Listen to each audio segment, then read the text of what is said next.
The resistance value can be calculated using the concepts of color code. Debugging of transistor. Remember to use a NPN transistor in this case. Make sure that the flash surface is towards the front.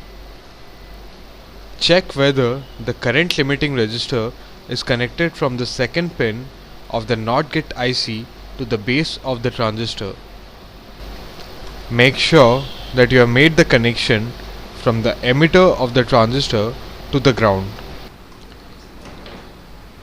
Debugging of relay. Check that you have inserted the relay to the slots properly. All the pins should have been inserted to the breadboard.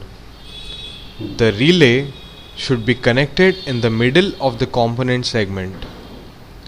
Make sure the upper 4 pins are connected to the upper segment of the component segment and the lower 4 pins are connected to the lower segment of the component segment as shown on your screen.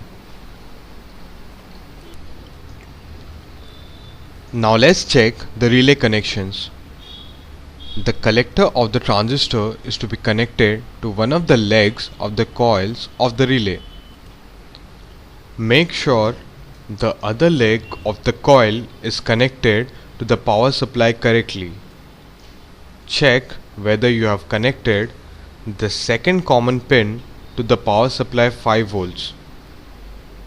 Also check whether the first common pin is connected to the ground.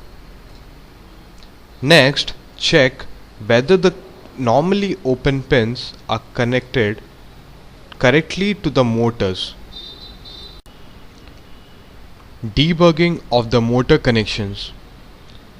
Make sure the wheel is connected to the shaft properly and the screws are tightened.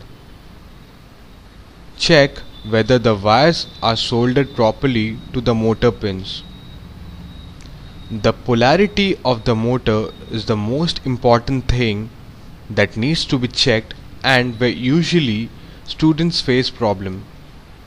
Connect the battery and check whether the wheel rotates clockwise or anti-clockwise, and this is how you can find the polarity. The pin connected to the positive of the battery when it rotates clockwise is to be marked positive and the other pin